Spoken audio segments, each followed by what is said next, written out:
3 reasons. And I believe that this is even more now of a non-emergency event for these 3 reasons.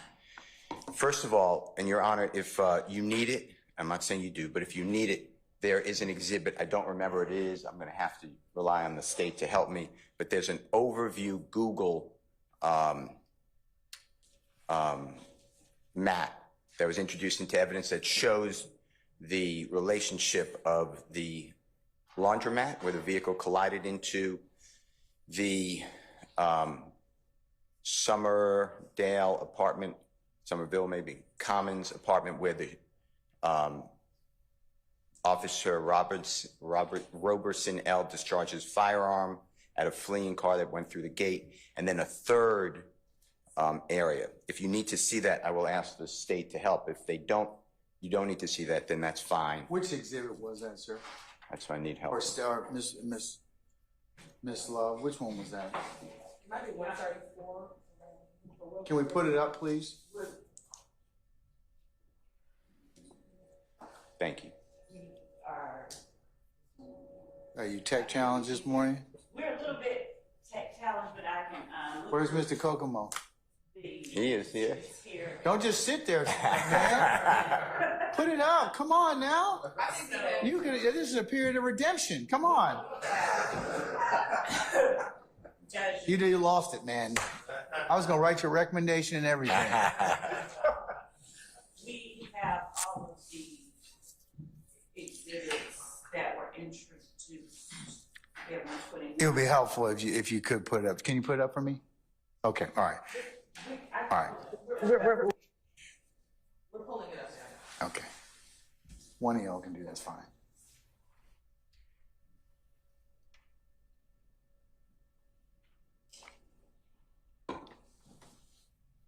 All right. I'm looking at States 150.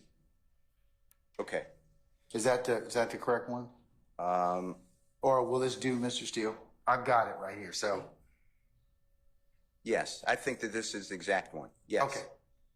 So I see, and it's marked on stage 150C as in Colette. I understand, Charlie.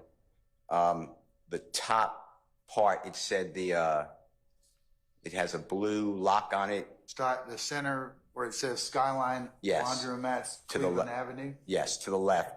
I believe, you know, everyone has their own memory, but I believe that's where the car crashes into.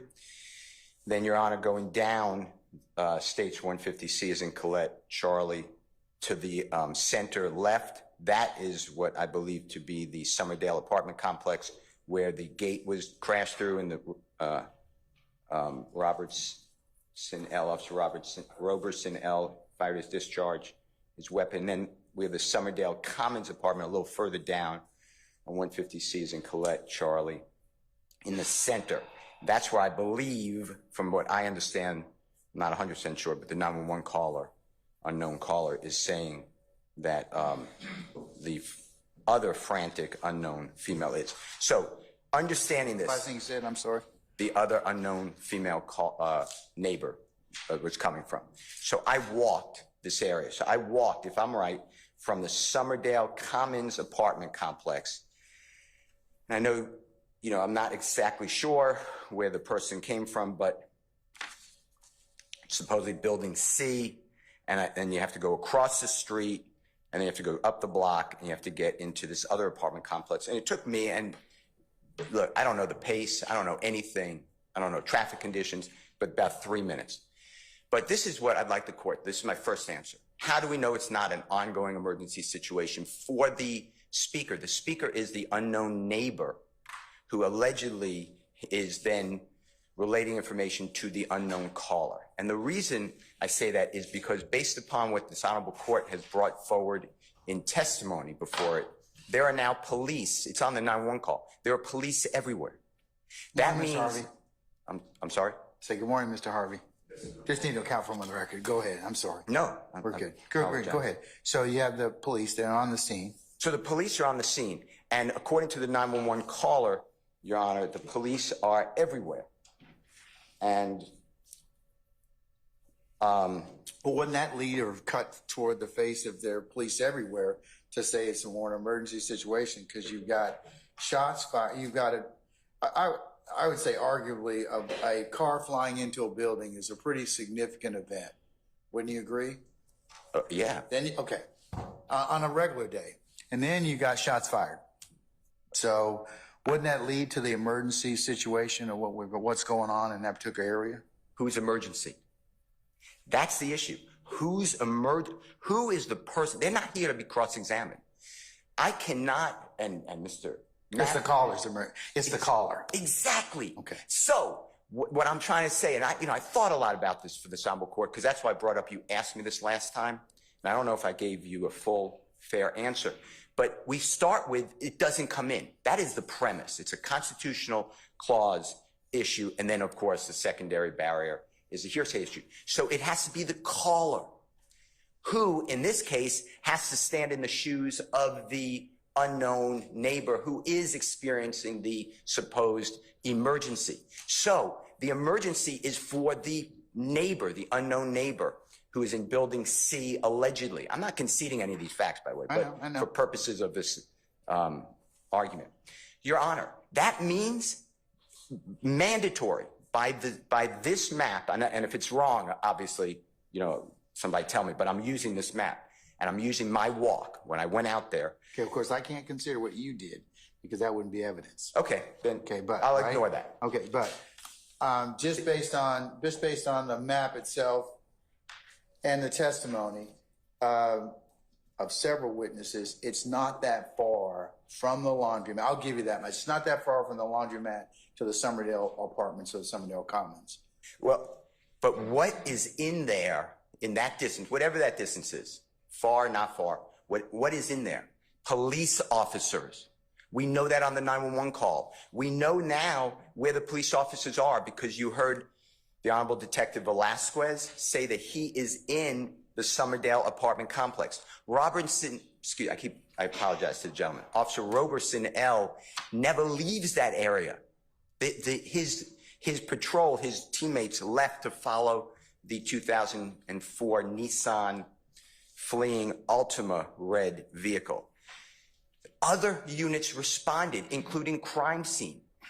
It went out. You heard from Detective Velasquez. The entire city got the signal, and I don't remember what it is, but it's the police officer, God forbid, shooting or needs help, needs assistance. So what happened is you have to, what the law tells us, the rules tell us, the principles tell us, is you have to find that the confrontation clause is satisfied because this is an ongoing emergency for the neighbor. Your Honor, the neighbor passed law enforcement officers on her way to the unknown caller's, 911 caller's residence, because the unknown caller said that she is in the Summerdale apartments.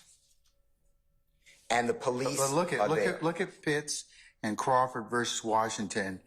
In Pitts, Justice Sears, writing for the court, our Chief Justice at that time, says, "We hold the confrontation clause is not violated, whereas here, the caller's primary purpose is not to provide evidence against the accused, but to thwart an ongoing crime or seek rescue from immediate peril." So why wouldn't you got these two callers here, the one who's talking to the woman that is, wants the police to come immediately because somebody's in her house. So why wouldn't that necessarily fall under that particular thwart an ongoing crime or seek rescue? Okay, that was my second point, but I'm going to go there. The second point is it can't be an ongoing crime to seek rescue. The caller, that's wrong. I'm sorry. The female neighbor leaves her apartment. She then, according to this 911 call, is going back to her apartment. Nobody who is under the siege of an emergency and panic and frantic and something terrible is about to happen walks by law enforcement twice to get to the neighbor and then to get back home and goes back home. But we don't know where the law enforcement is. I mean, we don't. We know that there is a law enforcement presence, but we don't know where the police are. I never heard any testimony about that. You do, because it's in Mr. Williams' Exhibit A. I've got that. Exhibit A. I've got that. But it says, yes, about 5 police everywhere out here. Right. But that's the call. The police are there. So then what happens? If it is this ongoing emergency, I'm going back to number one, but I promise you, I'm trying to explain the seek rescue ongoing emergency just to finish number one. That means that the unnamed neighbor passed all of the departments to go to her friend. There are other doors there. There is a cell phone that, according to the 911 caller, was not taken away from the neighbor. The neighbor did not seek, and this is your question, rescue, did not seek police assistance or any assistance from an ongoing emergency. We are relying on the caller, the unknown caller, who is not panicked and who states immediately, this is not an emergency. We need to cross-examine both of these people. I have neither one to cross-examine. So the fact that the police have an ongoing emergency. Okay, well, I get to that only if I decide that first one is the primary purpose of call, testimonial. It can't be, in my opinion, it can't be non-testimonial because it is reporting an Well, event. if I decide that it is an emergency, my analysis stops there, right? This is the, well, no. Is that, well, Because- if I decide at this point in time from the facts and circumstances that the primary purpose for the call at this point would not be for purposes of prosecution, then it's non-testimonial and the analysis ends. If I determine it's testimonial, then we go to step 2 to decide whether or not either the unknown speakers would fall under any hearsay exception. I mean, with all due respect, I disagree because remember, confrontation clause also can have components. Even if you find this is an ongoing emergency, which I'm not conceding, but if the Honorable Court finds that, you then have to parse through the call to find what is testimonial and what is non-testimonial. I thought my analysis ends if I don't decide. Mr. Steele, I like you to, because sometimes you kind of shave things down. Is it the law that if I find that this is non-testimonial, my analysis stops? I want you to answer me that for me, because I don't want to be mistaken as to the analysis. No. Can I read you from Pitts? It's a direct quote. I assume that you have. I have Pitts, yeah. I have Pitts in front of me. So, Your Honor, this is the second full paragraph from the very end of the opinion where it says, judgment affirmed, all justices occur. Go up 2 paragraphs from there, the second paragraph from there. And it starts with Amy Pitts asserted her marital privilege. Okay. Did not testify at trial, thus rendering her unavailable at trial. The trial court admitted, and this is what I'm referring to, Your Honor, the entire recording. And we find no error under the present circumstances. And this is what I stress. However, we do caution that in certain circumstances, a caller may shift from a non-testimonial statement into a testimonial one. When Amy Pitts explained to the operator that her husband had violated his parole and that he was, quote, wanted, end quote, she came close to providing testimonial evidence. I would agree. Because the crime was still ongoing, and I stress this, in her presence, immediate presence, however, the primary purpose remained the prevention of immediate harm to herself, and her statements regarding her husband's parole violation were made to illustrate the prior difficulties that made the current situation such a dangerous one. All right, it says at the bottom, in future cases, trial courts must decide whether a caller's primary purpose is shifted in such a manner as to render portions of the call testimonial in nature. So, and should, so I didn't mean to interrupt you. No, and should selectively redact portions of the recording in that case. So I got to decide if I decide that. But at this point, I don't see anything in this transcript which would indicate that it's shifted at this point. Well, so what is first of all, we're not dealing with the Amy Pitts of the world. We're not dealing with the person under the stress of I'm not talking about hearsay, of the ongoing emergency. We're dealing with a third-party caller who does not see any of this. No, but the third-party caller is right next to the person who has apparently some particular person that may or may not have been involved in this particular circumstance, but in their apartment. No. And wants the police to come to get them out of that apartment. No. If they wanted the police to come. Well, that's argument. That's for us to decide. No. If I decide that, well, then that jury will weight it accordingly. But no. Yes. What happens is You may not like it, Mr. Steele, but that's the facts of where we are. I'm just trying to explain. If the caller is removed, just for a minute, because the caller is not right next to the person in need. The caller doesn't see anything. The person in need, allegedly, that person's not even in the vicinity when the call is made. That person goes back to the supposed emergency. I have no idea, baby. I promise I can tell you that I don't know. The only thing I know is she came running. She came to my house and told me the guy that shot someone named Young Thug or whoever supposed to be shot someone, and that guy is in her house. I don't know y'all can do that. I'm trying to get her out of the house, but she won't answer her phone right now. The person who the caller is talking about already left the house. That means, if you take that as true, that the caller went back into the house. But Mr. Steele, you got to look at the totality of the circumstances. I am. Of this particular incident, which I've heard now 3 or 4 folks testify about, and it's not in a vacuum. It's got to be looked at in the totality. You got a car coming into a building, you got a crashing of a gate, you got a shooting. And you got 911 call. Car coming in building's not mentioned. But she doesn't know that. But Exactly. still, she doesn't know that. But she's at but it's got to put context. Remember, she's at the trail end of somebody that has fled. If the facts, in fact, that's what the court surmises. Now, whether the jury believes that is another thing. But from the facts, it is reasonable to conclude that somebody ran from that particular scene into those apartments and they were shot. That's what's reasonable under the circumstance. Who was shot?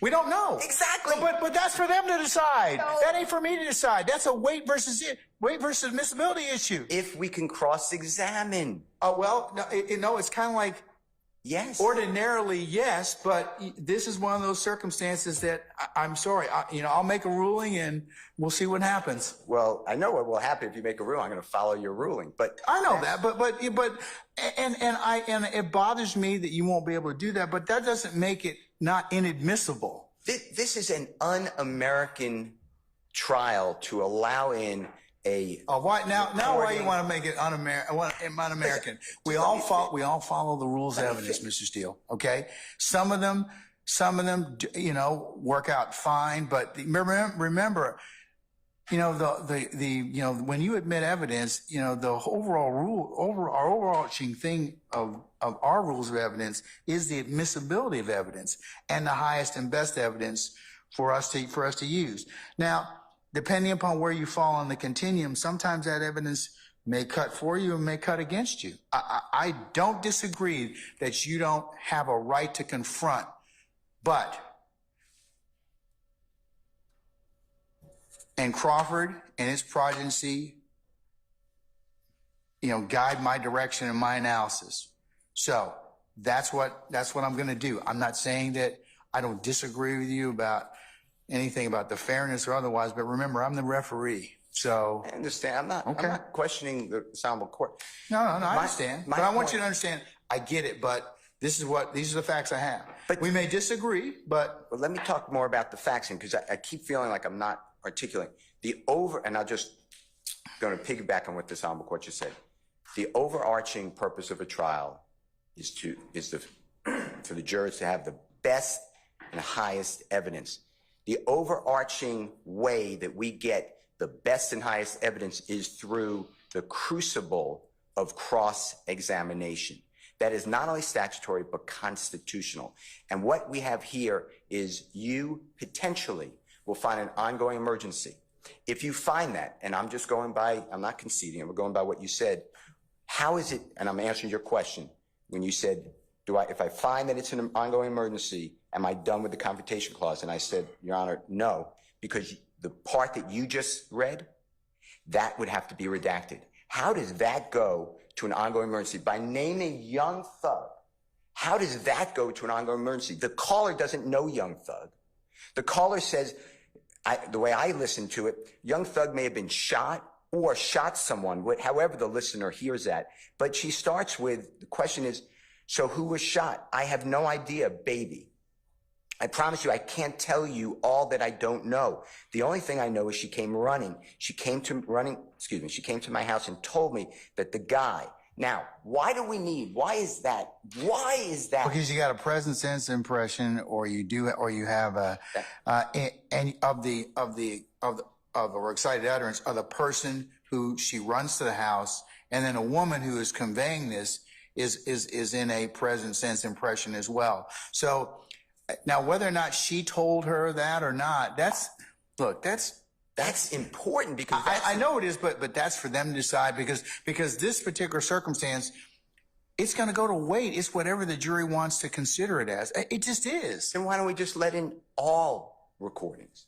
Because I can't do that. Without cross-examination. Because I can't do that. You might be doing it here. Judge Glanville, the Honorable Judge Glanville, look at that. Somebody named Young Thug or whoever that's supposed to be. That doesn't go to weight. That is testimonial. That does not go to the ongoing emergency. The ongoing emergency is But that's not for the purposes of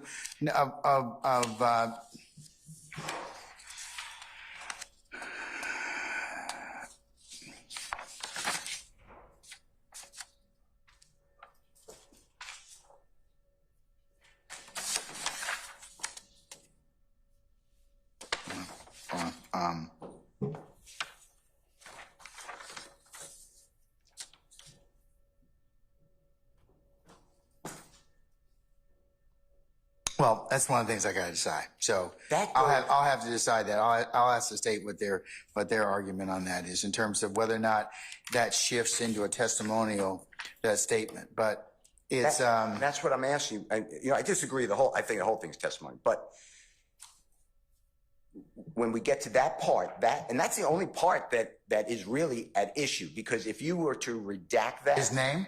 Exactly. Just his name? Right, because if you redact that, if you think about it, then it's... So if I said shot someone or whatever that's supposed to be. Yeah, because, and you've always... I've heard you say this multiple times in this trial. You said, lawyers, I need you to give me the best information. I don't want to do this twice. If this is admitted, and if I am correct, it's confrontation clause, it has to be harmless. It's a constitutional issue. It has to be harmless beyond a reasonable doubt. That's what it has to be. It's not like it's just a harmless error analysis. We have 191 acts, and it has to be harmless. This piece of evidence has to be harmless. So you told me, that's why I tell you about the juror. I don't know if that juror should have been excused or not, but I'm telling you, I'm not waiving the issue. I made that clear. I told you about the speedy trial right. I told you when you said we're going to do it in the next term of court. I said to you, Judge, I have to tell you this. I feel compelled to tell you this. I think there's a possibility, I may be wrong, that It's argument, madam, so don't worry about it. All right. Yeah, I have to tell you, I think we have to pick a jury by the state, and I'm not waiving the issue. And I'm telling you the same thing now. The fact that it says somebody named Young Thug or whoever that's supposed to be, to me, is the most problematic part if you let it in. And I'm just going back to what we just discussed in Pitts. If it's problematic, that's why we have trials. But I understand that. So you're telling me, it might be a fatal error. But yes. Look, Mr. Steele, I've been a jurist for 28 years. I've had my homework graded plenty of times. If that's the case and I make an error, then I'll live by it. But the point is to not make an error. I know, but I make it based upon the best decisions I can make at that point on. But I go back to I understand what you're saying. I do understand what you're saying. I go back to Pitts. In Pitts is totally different. We have the frantic caller who gets hung up on twice by 911. Third time 911 calls back and she answers the phone and she's giving information that is not just, I need help. Here's my address. She then goes into, my husband is on parole and I forget the other one, but there are two things. He's on parole and he's doing something else. And he's wanted. He's violating his parole and he's wanted. Okay. And the court went out of its way. It's at the end of the opinion. They already made the opinion. And they said, we are warning or we remind or, in future cases, the courts must remember. Here it is. However, we do caution the Honorable Supreme Court that in certain circumstances, it may shift. And here, What I'm saying is this is a colossal shift. Why do we need Young Thug or somebody, whatever the quote is, somebody, or excuse me, Young Thug or whoever that's supposed to be? That is not saying my husband is wanted, he's on parole, you get here immediately, which they found is close issue. This is, I don't know if it's Young Thug, it's somebody, and therefore, if you remove that, it is still what you're finding, I'm not conceding, Your Honor. It's still, okay, get here for the emergency. And the state can argue. They're going to have other evidence, by the way, that Mr. Williams was in the car, because you haven't heard it, but I don't mind telling you, Mr. Bean will be testifying. He made prior recorded statements. So they'll have the evidence. I'll have to deal with it. But to bring in two people, voices, on a recording of 3 minutes plus seconds that I can't even touch these people. I don't know who they are. That seems to me to be the un-American I was talking about. I'm not trying to be insulting to anybody. I'm fighting for what I believe is the law. I mean, I believe in this. And I believe that to put that in, that recording, is not only repugnant to what we stand for, it is right here in Pitts. The state doesn't have the same facts, and you can't find the facts. When this honorable court started talking about the statutory hearsay, present sentence, repression, excited utterance, you're taking that from two different people who are not going to be here. This is hearsay within hearsay with a confrontation clause, non-testimonial component. And what I'm arguing respectfully, is it's all testimonial component. So I have, like, the way my brain works, I have all these gigantic barriers, and we let it in. And why are the rules there? Because then innocent people get, God forbid, convicted. This has been tested. This was in our Constitution and then statutorily. This is why we don't allow in non-cross-examined pieces of evidence. And this is a dynamite piece of evidence to me, because I can't do anything with it. If they had the callers here, I don't care. I do not care. I wouldn't even make an objection, because they're going to be on a witness stand. It's like what I said about the jail calls. If they call Adrian Bean, I asked you to redact them. The state correctly said we may not need them at all. We may not even need those jail calls. We'll have to see what he says and then put it in context. And your honorable court said, okay, we have to defer that motion. I'm fine with that. I'm not ever asking for the jail calls to be excluded. I'm asking for the rules to be followed. Here, I'm asking for exclusion because I can't touch any of these people. And as the court knows, you've seen more trials than I've been involved in. You don't get the facts from a 911 call. You just don't get the facts. And then, the state came up last time, I'm not saying you remember, but they said, this is like the person who saw somebody being arm robbed in the alley and then goes across the street and makes a quiet phone call and doesn't want to sound panicked, but they're panicked. This is not like that, because the 911 caller didn't see anything. She's relating information that she got, and she starts out, and I'm just hooked on it, Your Honor. I don't understand how my brain doesn't get off it. It starts out with the 911 call saying, what is the address of your emergency? It's not an emergency. I can't write that out. I don't know. Maybe I'm just too, I simplify everything in my life. So maybe I'm just too simplistic, but I can't get off.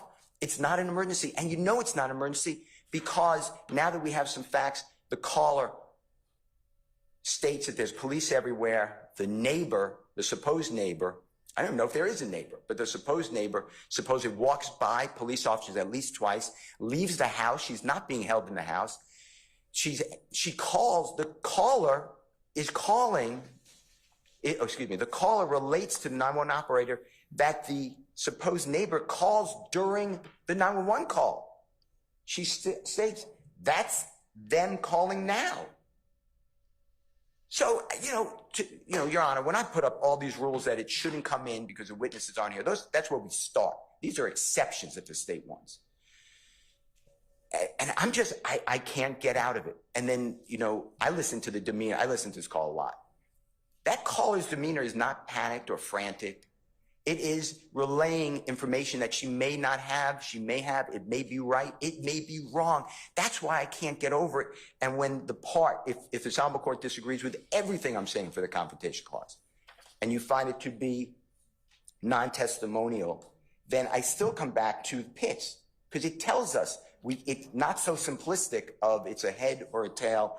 admit it or exclude it, you have to look at redacting. And I don't know how that shot somebody named Young Thug or whoever that's supposed to be shot somebody. How is that non-testimonial? Now, if it was that Young Thug got shot or Young Thug shot somebody and that guy's a brutal assassin, he is known in the community for murder, he is a villain of villains, then I think it's closer to Pitts. I still think it's away from Pitts because it's not the caller.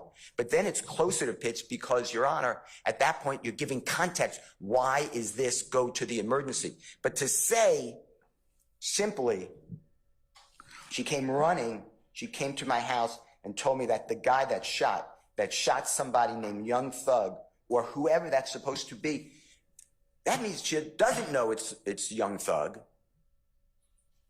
So, and that's not going just to trustworthiness of, which I know we have to get to, of excited utterance or repeating an excited utterance. That goes to, or whoever that's supposed to be. She doesn't even know who that is. What if it's not Young Thug? This honorable court may be letting in an unconfronted call with two people. And what if the witness was here and she said, no, I don't really know if it was Young Thug. That's what someone else told me. So the point I'm trying to make to this honorable court is I do believe that's testimonial, but if the court disagrees. Can I get you, excuse me, 1 second? Of course. Can I just step back for 1 second?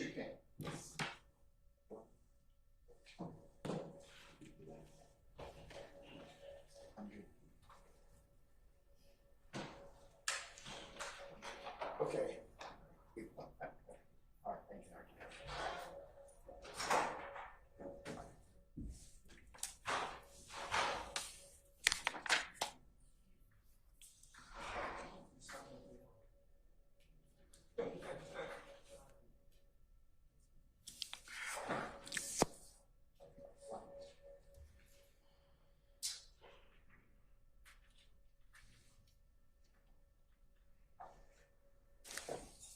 Sorry, Your Honor. No, I'm sorry, Mr. Steele. Go right ahead.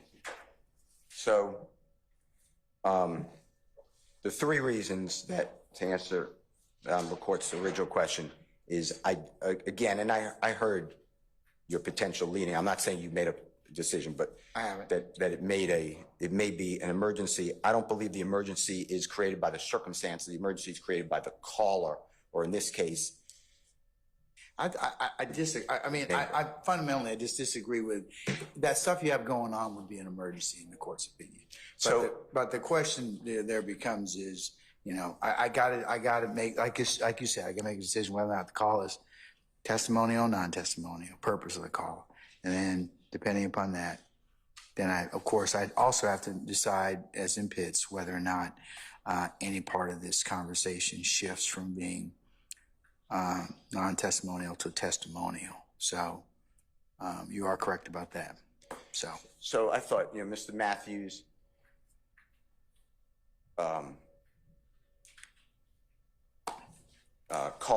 comes to me and states, hey, there's this guy in my apartment, can't get the guy out, has a gun. Has a what? Has a gun. Has a gun. Has a gun. But Mr. Matthews says, I'm going to go back to the apartment. Walks by all these police officers both ways. I call the police and I say, it's not an emergency, but here's what's going on. The reason I give you that is, but I don't realize that anything happened with a car slamming into a wall and one person supposedly escaped capture. I just don't realize that. So the emergencies really not have anything to do with the capture. The emergency has to be with Mr. Matthews. Now, if Mr. Matthews carries the day and he says, hey, that's an emergency, and the court finds that, that is one layer. Then, of course, I'm the one making the call. I'm not going to be present either as a witness, so I have to be in that zone where it's non-testimonial. Now add, and I'm not sure, but I believe that it was the Honorable Max Shard who is in there with the gun. But no information about Max Shard, his background, why it's, and then I say, and I don't know. How is that piece regardless of everything else, how is that piece about Max Shard not anything but testimony? It goes to, you're calling 911. You're not talking to somebody else. You're calling 911. That is, and by the way, the perpetrator may be Young Thug, may not be Young Thug, by the way, but maybe, and we can't cross. So those are my reasons, Your Honor. I just can't get by the fact that the supposed emergency victim walks by police twice. And I don't think that we could just say, well, maybe she didn't see the police. If we're looking at the totality of this 911 call and then what the police officers say, the 911 call says there's police officers in the area or everywhere, whatever the right word is. In addition to that,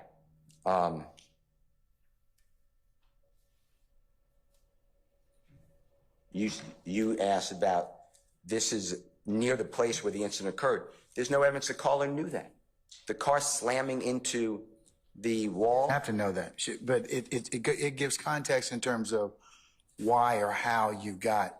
A jury may decide to believe that, hey, from the testimony that's been deduced so far, that this person actually ran and then posited themselves into this apartment complex, and that's for them to decide. But it does give context about how somebody got from that crash site and then went into an apartment. That's testimonial if you used Young Thug. Okay, I understand. Okay. All right. So anything else? Well, we didn't even get to the other part. You want me to do that now too? Sure. What's that? Well, you know, I've been focused on the constitutional right. And then, of course, there's the present sense impression / excited other. Well, you can finish that, but I have to, because if I decide that it is, that some part of it is non-testimonial and some part of it is testimonial, then I will excise that particular, that sentence, okay, or that name, I should say.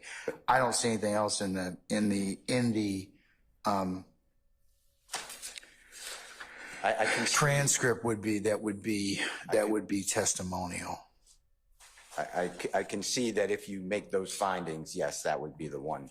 All right. Action. Yes. Okay. I'll see whether or not, based upon the state's argument, if I need to hear more argument, I'll let you do that. Okay. Then I'll reserve the, if needed, I'll reserve the statutory ground. Okay. All right. All right. Thank you, Your Honor. Okay. All right, Ms. Lowe.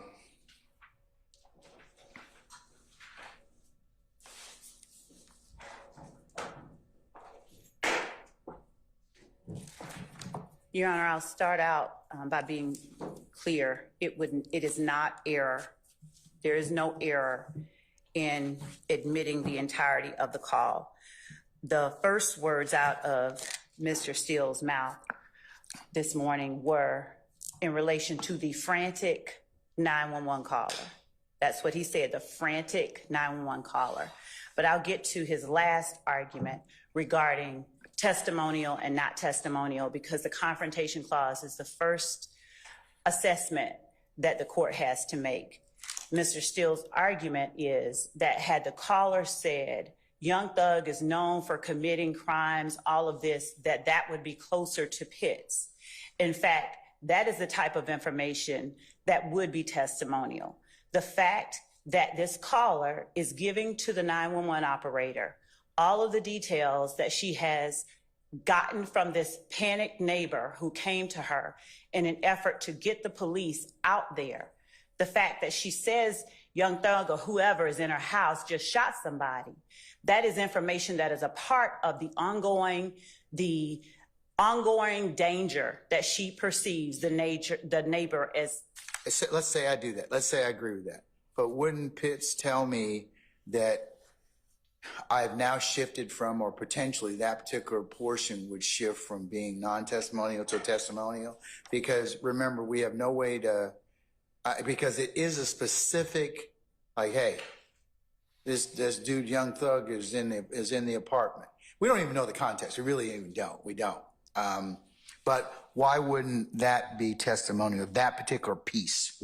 Because that's what Pitts tells me I need to do is that the courts have to be careful. Their primary purpose is shifted in such a manner as to render portions of the call testimonial in nature and should selectively redact portions of the recording when that's the case. Because the entirety of the call remains the caller's effort to get the police. I disagree because that's not what Pitts tells me I need to do. Your Honor, what I'm saying is that in Pitts, the person who called in Pitts, when she began to give, and just to say that when in Pitts, they began to speak information about the background. Plus, you didn't have a third party emissary. You had the actual person or who was being perpetrated against actually calling.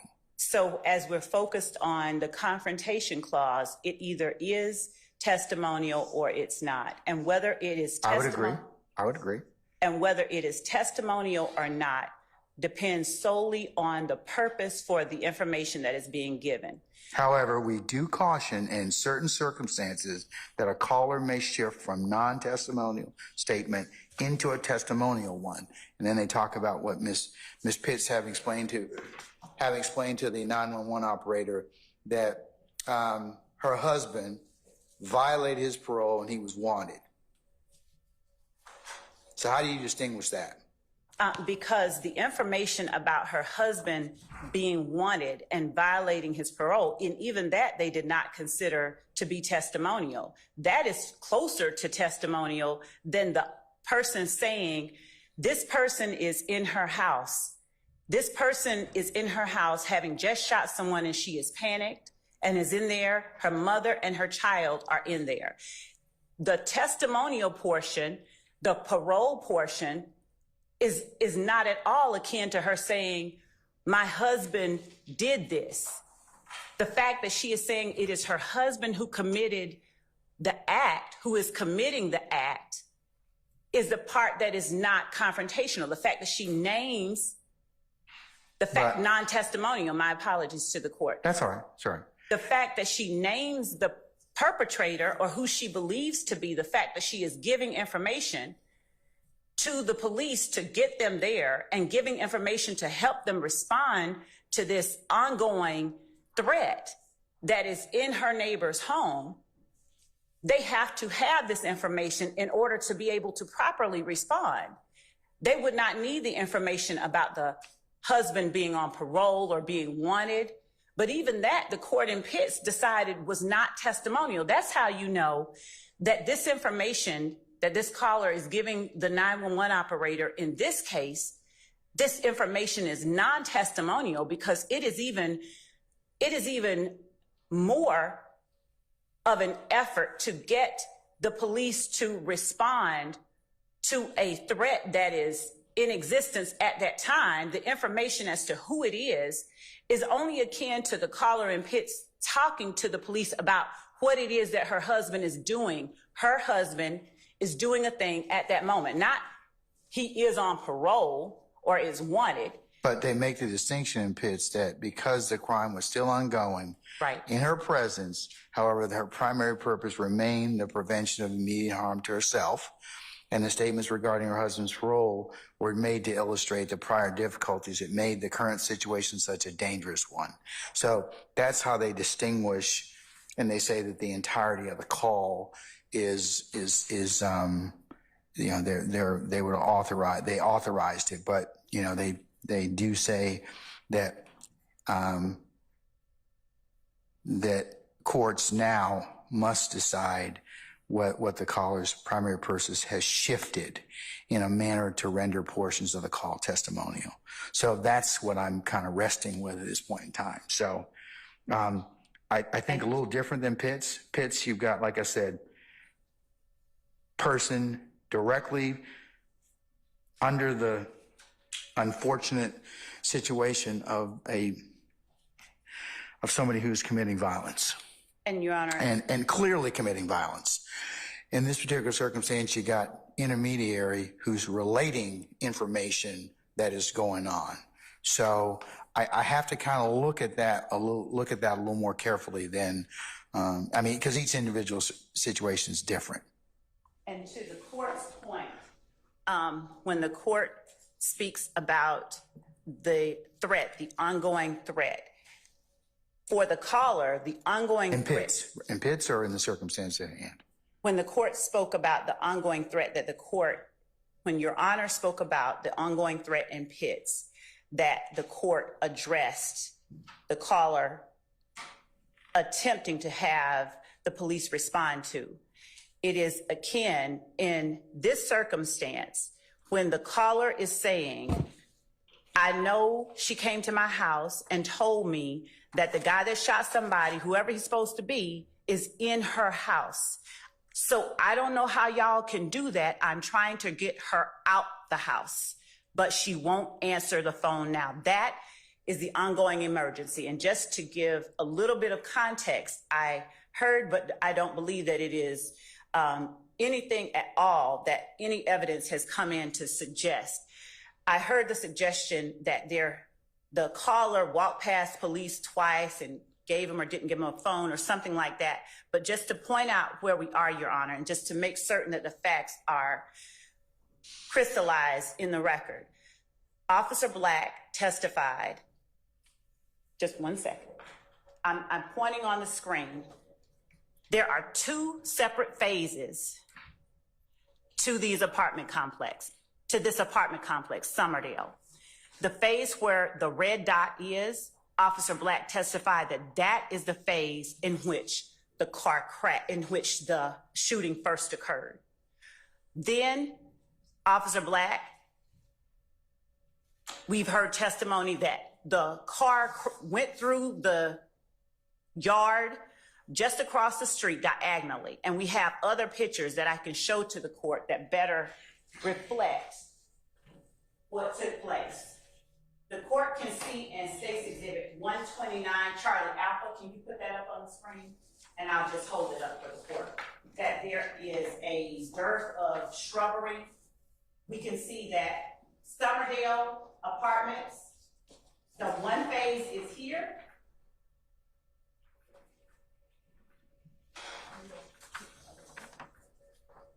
You can go ahead and keep the overview up. One phase of Summerdale is where in 129 Charlie Alpha, I'm holding up to the court. Are you going to put, oh, here it is. Okay. It's still 150. Go ahead. I'll use 150 and then I'll go to 129 Charlie Alpha. If you would point on the screen, Mr. Atkins, to the first phase of Summerdale Commons, where the car and the shooting first took place.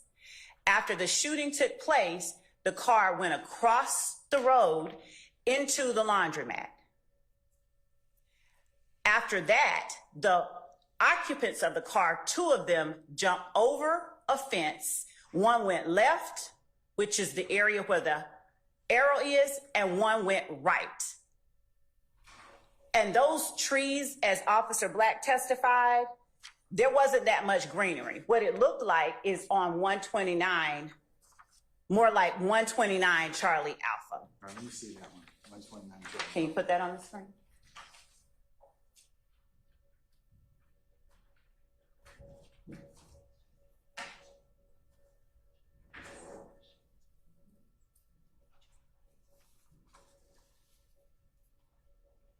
Do you have a 129 Charlie Alpha? Take a little time. It takes it, I'm pulling it out, it takes a couple minutes to pull up. And as that is coming up, Your Honor, I will say to the court that the court has heard the testimony that the area of the phase of Summerdale Apartments where the shooting first occurred, that phase is identified by numbers. The buildings are identified by numbers. In the second phase that the caller was calling from, the court heard in the 911 caller, we're in the, not the old Summerdale, the new ones, and that it is in building C. Officer Black testified that the second phase of Summerdale Apartments, the ones that Summerdale Commons? Yes. Okay. That second phase, those buildings are identified by letters, and the letter C, the building C, is exactly where the caller identified it as being. We're in the... I understand. So the idea that the panicked neighbor went past police officers twice is a fiction being made up, because the police officers are in the first phase. They're in, I need to take a look at 29C. I mean, 150. I'm going to just go ahead and Put 150 back up if you can. I'll take a look at 29C, please. Put 150 up, please, again.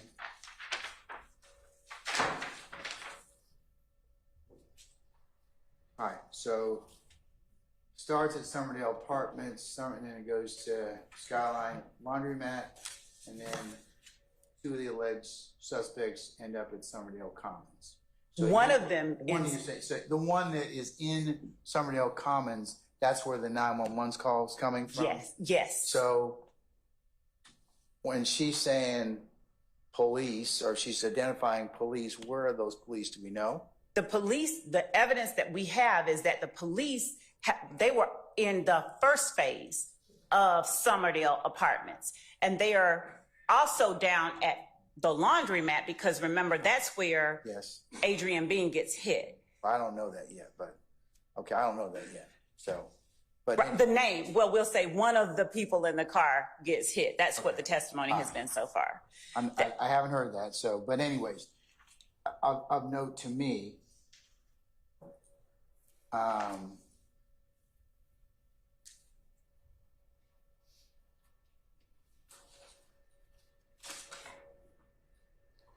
the court is your caller, the 911 caller is calling from Somerdale Commons. Yes. Okay.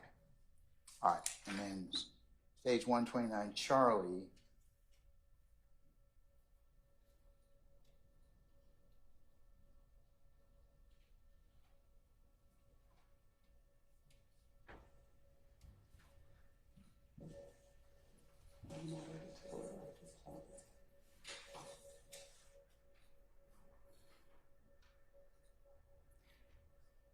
Charlie Alpha, I should say.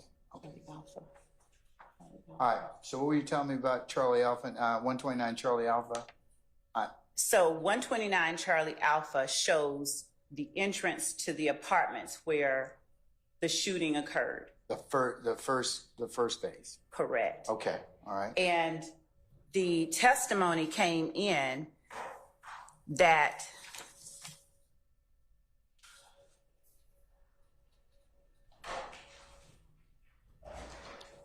in 129 Charlie, I'll refer to the one on the screen since we don't have 129 Charlie Alpha up. I have it in front of me though. Okay, Alpha is the one she drew on. So if the court comes out of the phase one and turns to the left, the court will be going towards the laundromat. The testimony came in. Laundromat on the left or the right? So in the one you have up, Charlie. On where the arrow is. Where the red car is? Yes. That's where the laundromat is. Yes. I understand. Okay. That's not that far down the road. Correct. And then if you turn to the right, or the other way, if you go up the other direction, is where the second phase of Somerdale. So the Somerdale Commons is. Yes. Okay. All right. Yes. And in telling the 911 operator, I'm trying to get her out the house, she won't answer her phone. We don't know where she went, what has happened to her. The information that they're given is to inform the police. This is about someone who is alleged to have shot someone. And what the court has heard is that 2 people were shot, 2 people were bleeding. We have blood. We have that a shooting has occurred. And all that this person, this caller, is doing is trying to relay the information that will get the police to respond immediately. Come now, this person here, the information, the excited utterance that my neighbor gave me is that somebody named Young Thug, or whoever that's supposed to be, shot somebody and he is in her house. That is the excited utterance that I perceived. My present sense impression was her giving me this excited utterance. Now I am trying to get her out of the house and she will not answer her phone. That is non-testimonial. It will not be error for the court to admit this. Well, I say that. Mr. Steele indicated that The problematic issue is the naming of the particular individual. And that would be akin to a 911 caller saying, my husband did this, or the gunman did that. They have to give some information to help the police address what she perceives. That would be if she was actually making the call. You don't have her making the call. You have her communicating that through a third party. Correct. But again, we're in the testimonial versus non-testimonial portion. I have to decide that. Correct. And her purpose for giving the call, and all that this paragraph where it says unknown female, all that paragraph is trying to get, she even ends that portion of her commentary, I am trying to get her out the house. That is the ongoing emergency. The circumstances surrounding, she doesn't know about. All she knows is that this person allegedly shot somebody and is now in her house. In other words, he's dangerous. Perhaps he has a gun. The circumstances the court is aware of that she didn't have is all the testimony that the court has heard. And from understanding the court's instruction and directive, the last time when I stated to the court, I came and I said the court will hear the circumstances surrounding that call. And that's been presented. I understand that. I just have to kind of, in order to make the best decision, I have to follow what Pitts tells me, and that would be, I've got to be able to parse out these particular statements. Do you have any other case law which would indicate, or this parsing that Mr. Steele mentioned? Yes, Your Honor. So in Carter versus the State, 315, Georgia, 214, where the Georgia Supreme Court addresses the confrontation clause specifically at 221, page 221, the court says, You give me a second, I got to get to Westlaw, so. yes. May I tell counsel for the defense what it is? Oh, yes, ma'am. I think it's, I just lost it here. Carter versus the State.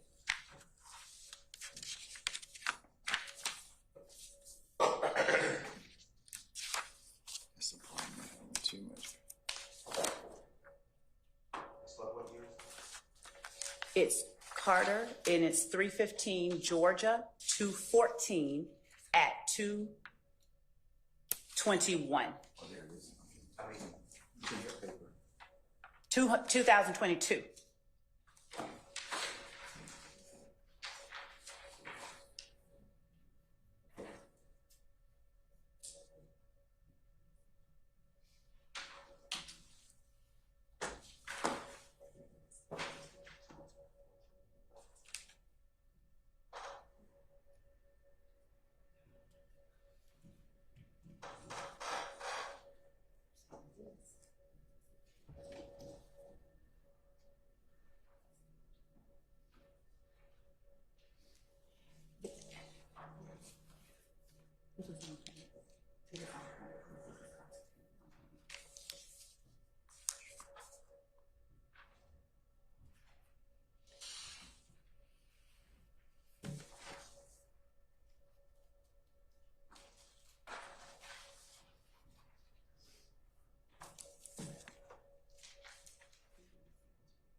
Okay, I'm looking at Carter. All right, I've read the portion of the opinion under B, confrontation clause. So Yes, Your Honor. And I so, understand. okay. So that is what we are saying here. The non-testimonial statements, as the court said in Carter, non-testimonial statements include statements made to law enforcement that are intended to describe current circumstances that require the immediate police action. And that is exactly what she's doing. I would agree with that. I have no disagreement. But the statement itself would be testimonial. So the statement itself, the court, in this particular case, the court said, if its primary purpose, it is only testimonial if its primary purpose is to establish evidence that could be used in a future prosecution. And in Carter, just at above page 223, so at 222, here the trial court did not commit error, much less plain error, by admitting Mann's statements into evidence, as her statements are non-testimonial and therefore do not trigger the protections of the confrontation clause. Rather, the record shows that Mann specifically requested that Carter not contact law enforcement because she did not want to incriminate appellant. Our 911 caller wanted to remain anonymous. She said, I don't want to get anybody in trouble. I don't want to get myself in trouble. In Carter, the court said Mann's statement to Fox, indicating that if anything ever happened to you, appellant did it. And here she is naming the person, just like that panicked neighbor did. She named the person. If anything ever happens to me, Carter did it.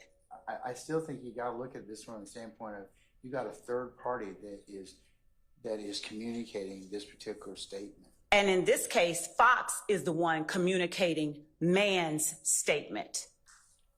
Fox is the one that said, Mann told me, if anything ever happens to me, Carter did it. And in our case, we have a 911 caller saying, my panicked neighbor told me Thug is in her house.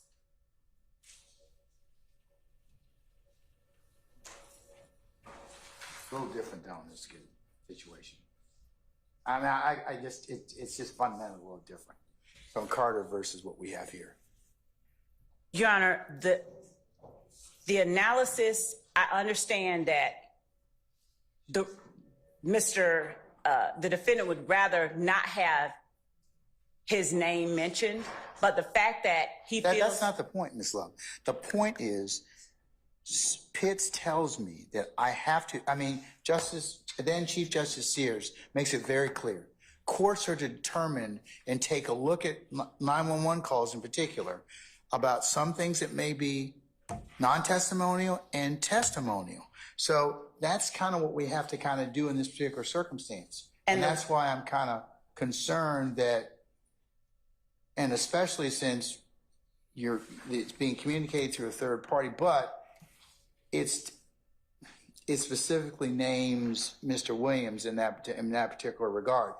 And if I may, Your Honor, when the courts, every case that we look at, there is never a word-by-word analysis. The court looks at the entirety of the statement to determine if at some point it turns testimonial.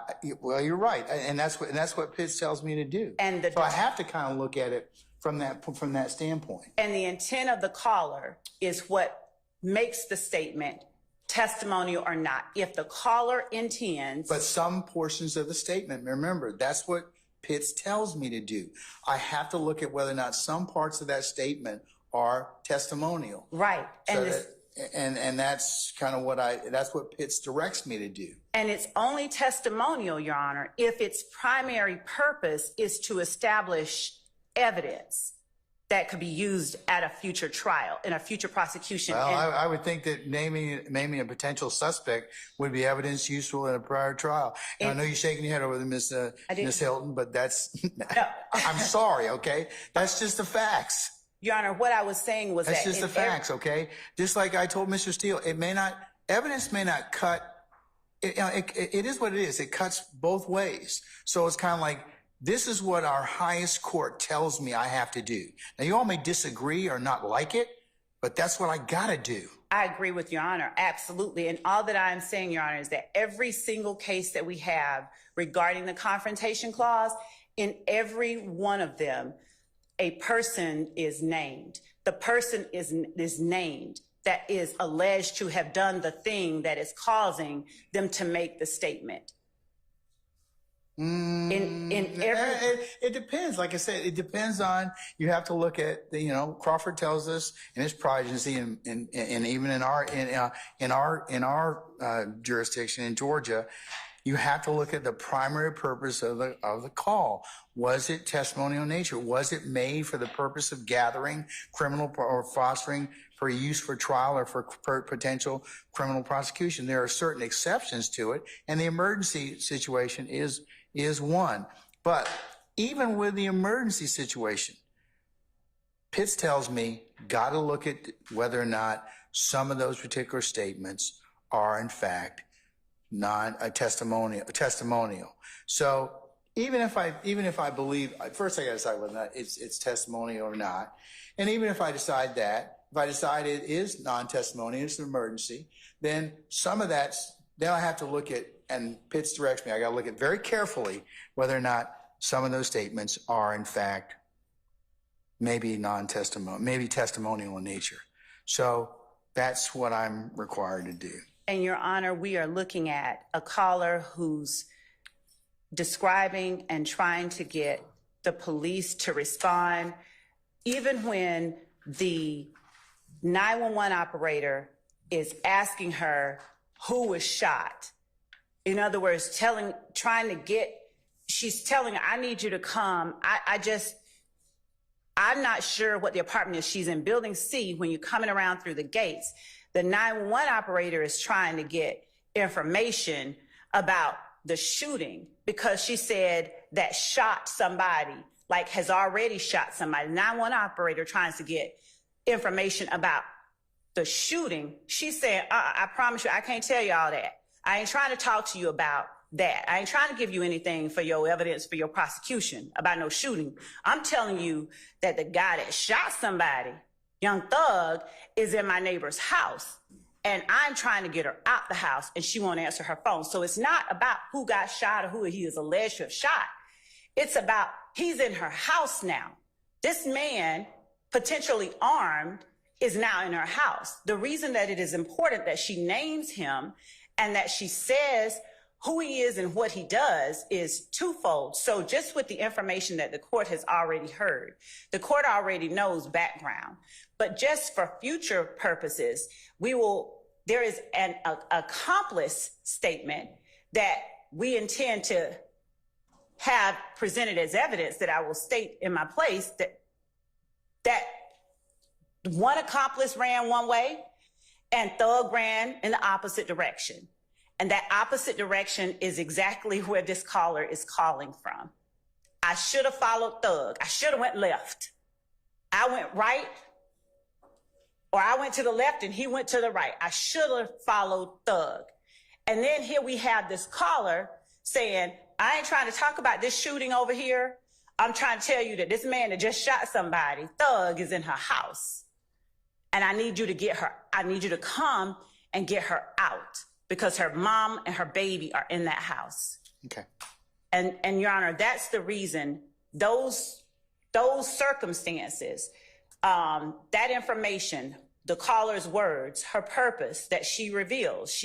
When she tells the 911 operator, I can't tell you all that. I don't know. I don't know who got shot. I don't want to talk to you about that. The only thing I want to talk to you about is the reason that I'm calling, because Thug is in my neighbor's house and she's panicked. Just as if the court is going to go, if Your Honor was going to go and respond to someone, you'd want to know who it is and what it is you're walking into. You'd want to know if your neighbor came to you and said that somebody is in our neighbor's house, you'd want to know, is he armed? Who is it?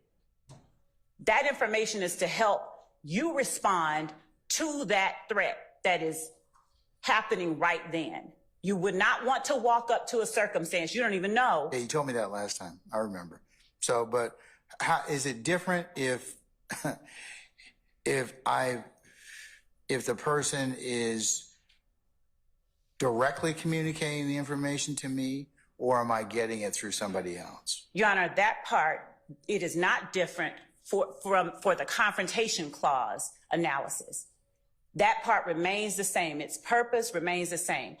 When you get into who said what, that's the hearsay within hearsay, and both of those statements fall under 24-805 to an exception. And the court analyzed it exactly correctly when the court said that's for the jury to determine, because Mr. Steele argues you don't know that that was actually true. The court analyzed it on point. The court said, well, you can argue that, and the jury can say, well, she says she don't know. I don't know, the jury can decide what portions, if any, of that 911 call. But we don't have a declarant. Our declarant's unknown. Our two declarants are unknown. And that is why, Your Honor, the whole purpose for exceptions for hearsay are to put forth things that are trustworthy.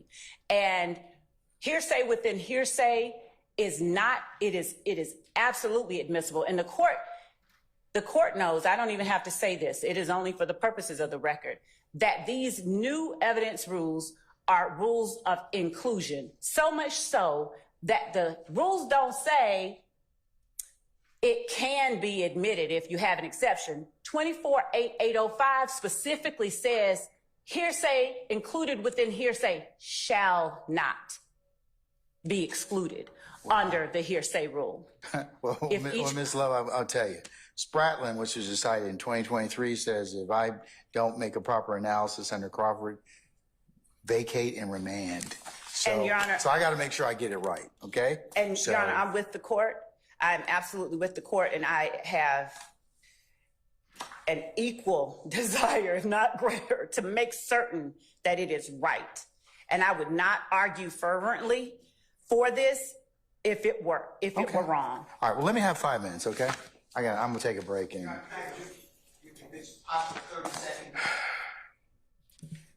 because your 30 seconds is never 30 seconds. 30 seconds and I will sit.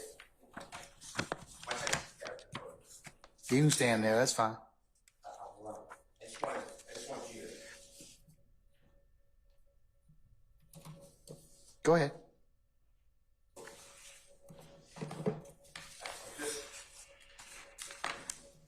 I just need you to understand, and I'm not saying you don't understand, but the Carter case that was just cited, 315 Georgia 214, it's in Division 3.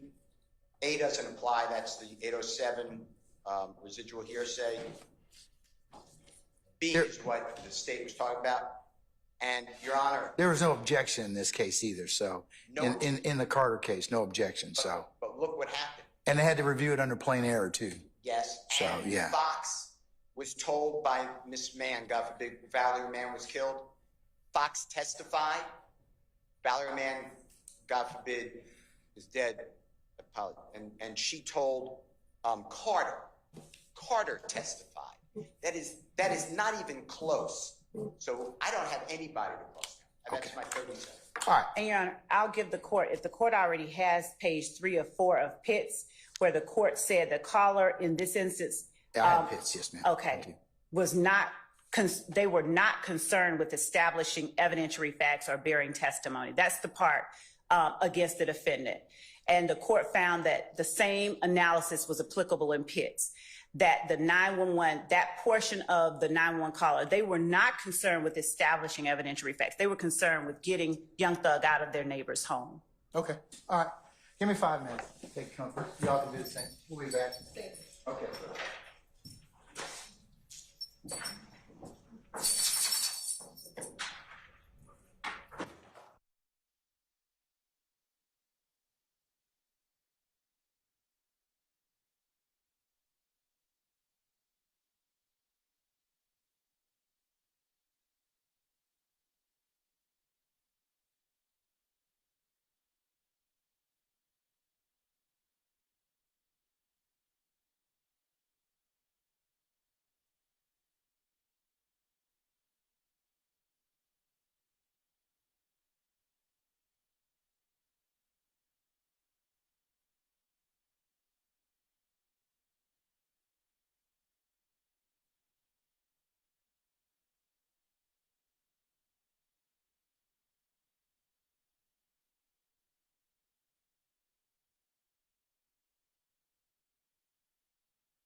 Okay.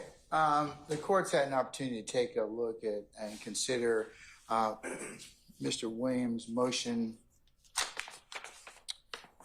number 40.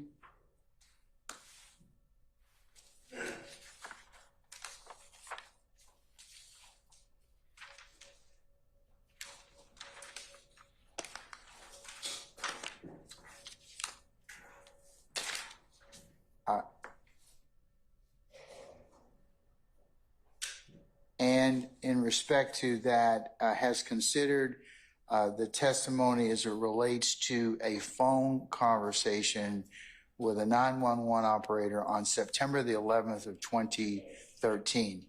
The court also has heard testimony surrounding this particular incident involving a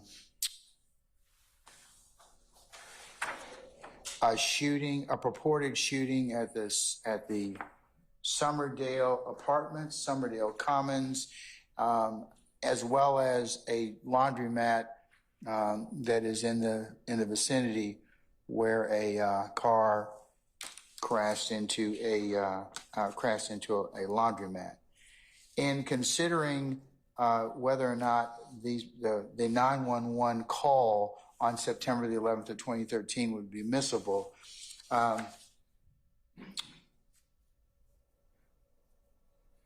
I'll note that we have an unknown female who's relating statements from another female in regards to a situation that was ongoing at that particular point in time. The first thing that it implicates is, since the state has told me that neither the unknown females will be available for trial, then it presents the issue of the confrontation clause. So the court has had an opportunity to consider and determine whether or not the confrontation clause of the United States Constitution is violated by the admission of a 911 emergency telephone call when the caller does not testify at trial. This is similarly the issue that was decided in Pitts. So our Supreme Court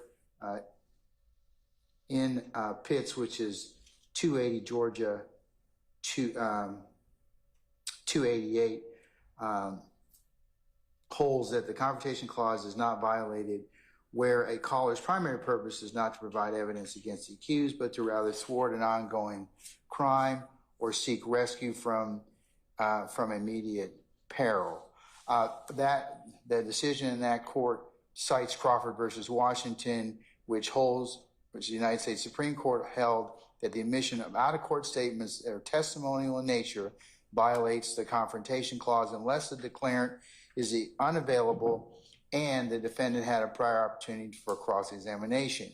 When a statement at issue is non-testimonial, however, the state's normal rules regarding the admission of hearsay apply. And so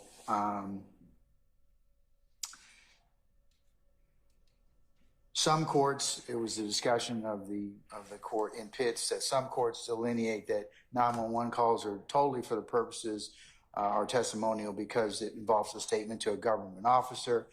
But some courts understand and hold that a 911 call is initiated by a citizen rather than an instrument of the state and is not knowingly given in response to structured police interrogation and should not be considered testimonial. So the rule in Georgia is we now hold, however, consistent with the majority view, that the determination of whether a recording of a 911 call is testimonial should be made on a case-by-case basis. So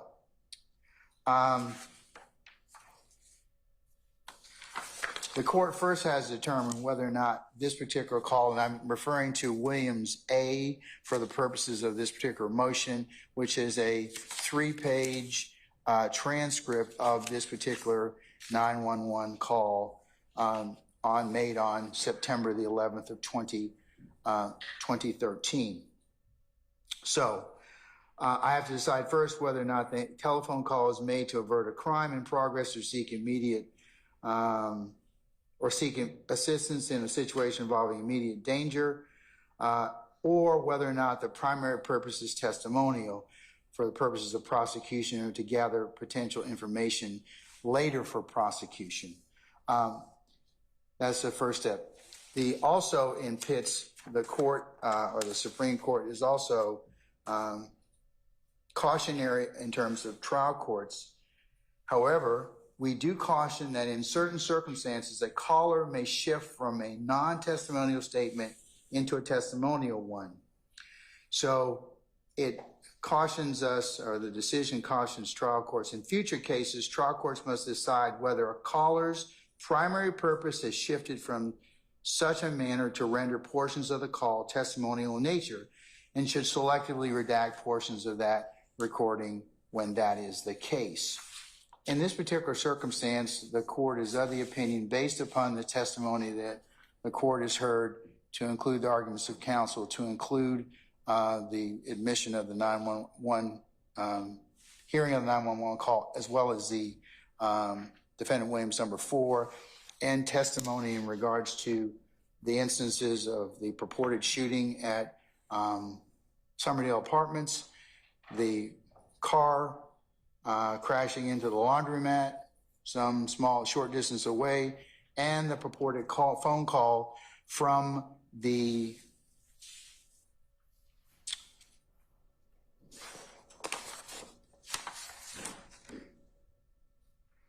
Summerdale Commons. The court is of the opinion that the primary purpose of the call was not for the purposes of prosecution, but more so for the purposes of relating an emergency situation. So the call itself, I'm going to admit, or is admit for those purposes and for the jury's consideration. However, going further, as Pitts directs me to do so, I will order that the portion of the call and or transcript that starts at unknown female, I have no idea, baby, I promise you I can't tell you all that I don't know. Only thing I know is that she came running, she came to my house. It'll stop there. It will pick up, the guy is in her house. So I don't know how you all can do that. I'm going to try and get her out of the house, but she won't answer the phone right now.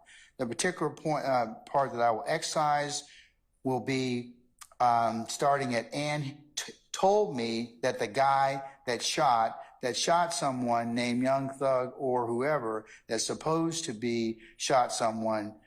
I will excise those out as those are testimonial in nature, and the court will so the entire paragraph will read, I have no idea, baby, I promise you I can't tell you all that I don't know. Only thing I know is she came running, she came to my house, the guy is in her house.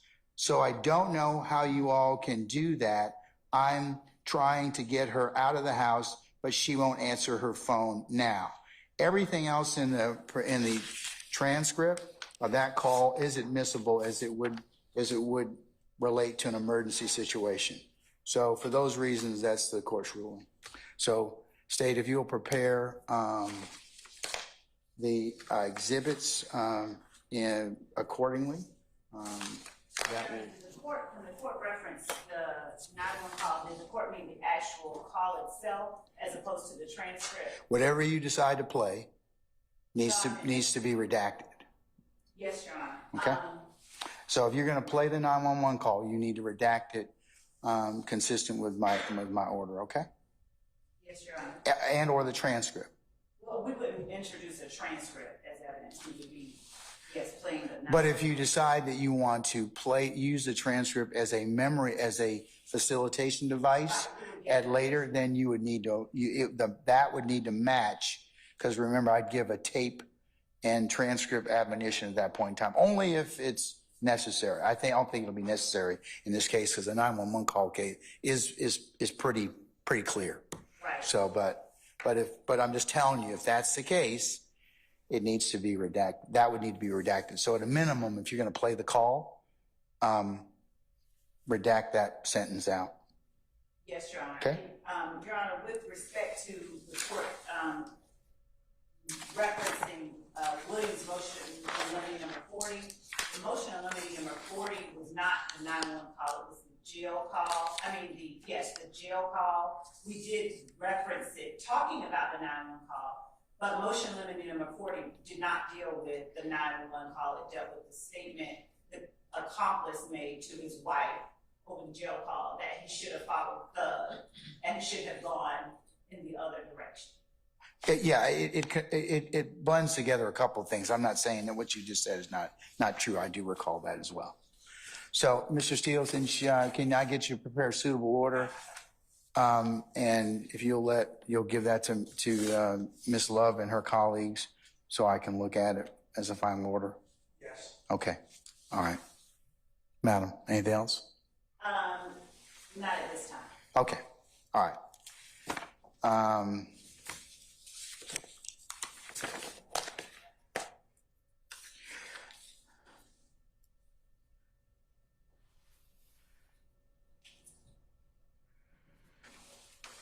Okay, can we talk about Defendant Williams' motion limiting number 38? That's the discovery, and I think that is, no, I'm sorry. That's regards to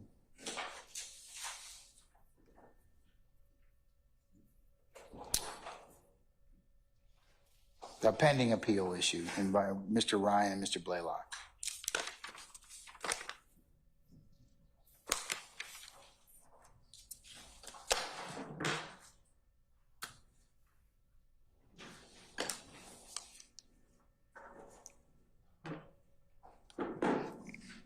Your Honor, I have cited two cases, Gibson, G-I-B-S-O-N, versus State, 288 Georgia, 617, it's in Division 2, as well as State versus Clements, C-L-E-M-E-N-T-S, that is 289 Georgia, 640, it's in Division 4. Your Honor, they're both 2011 cases. I have copies for the Honorable Court and the parties.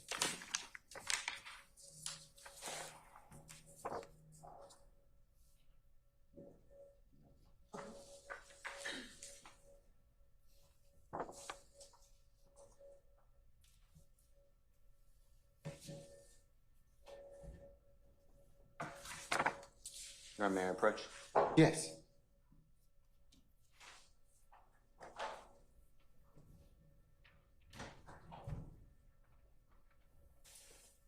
Hey, Chris, I'm going to give you that back.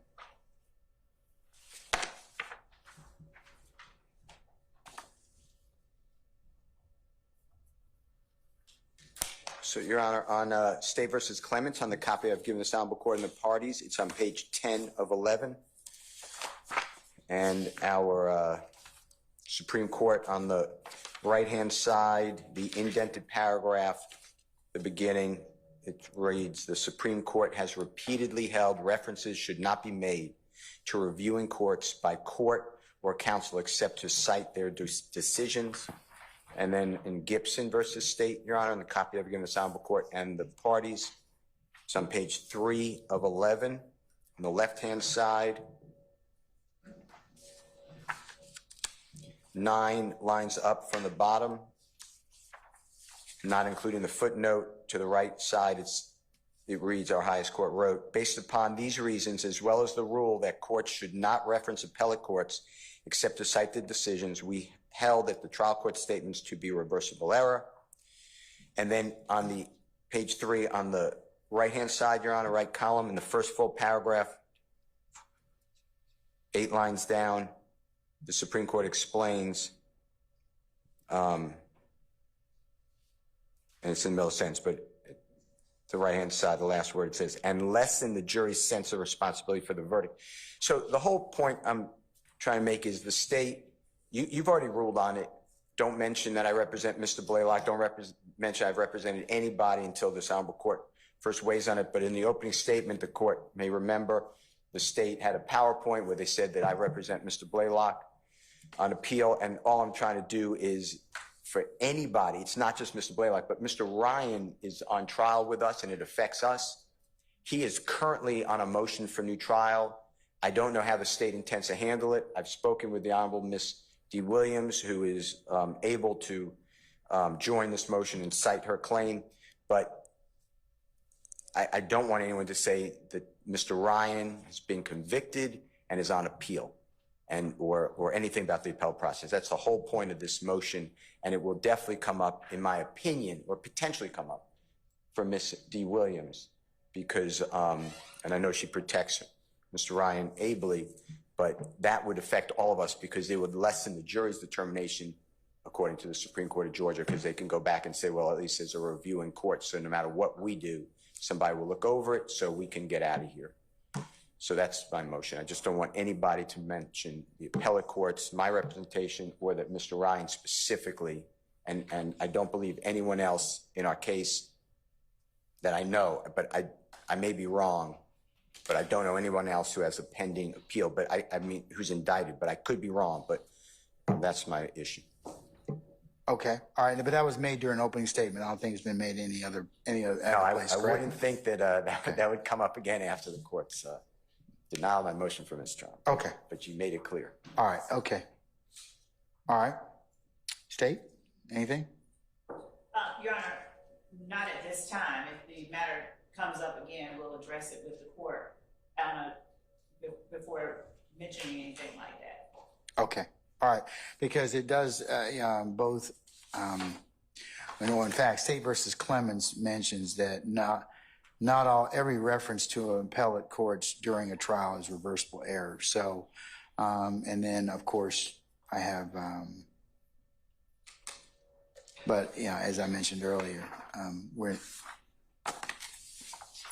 As we stated, there may be. If it comes up, I need to hear about it during your case in chief. I definitely want to, before it comes out or is elicited from any witness, I would need to. I want to review that because the appellate courts are pretty clear. I mean, I think in Clemens that's what was mentioned, and also in Gibson, in terms of just, I think the court instructed on something, and the appellate court said, no, that's not, can't do that. And that would be the court commenting on it. Yes, commenting on it. So. As I understand Defendant Williams' motion in limine number 38, he's asking the court to order a thing. But again, it has not, and we've stated to the court previously that before we bring that up, I don't think he's asking that we not mention Mr. Ryan's conviction for murder. But I thought that's what I heard him orally say, but I don't think that that's in the corners of the document. Well, that would depend as well on. Because we do intend to mention that. We will be talking about that. That's one of the overt acts. Well. So we will definitely be bringing evidence in that Defendant Ryan was convicted of murder and Defendant Blaylock was convicted of murder. And prior to, or if we decide to say anything regarding Mr. Steele's representation of YSL members, we would bring that to the court's attention, as we stated way back when this was first broached. All right. Ms. D. Williams, anything, madam? We just joined in on Mr. Steele's motion that we didn't want the state to bring up the conviction for murder. I'm sorry? We didn't want the state to bring up the conviction for murder. Well, I think we'll probably need to take that up because that's alleged in one of the counts as an overt act. They have to prove that too. So. Sure. The conviction is part of the proof.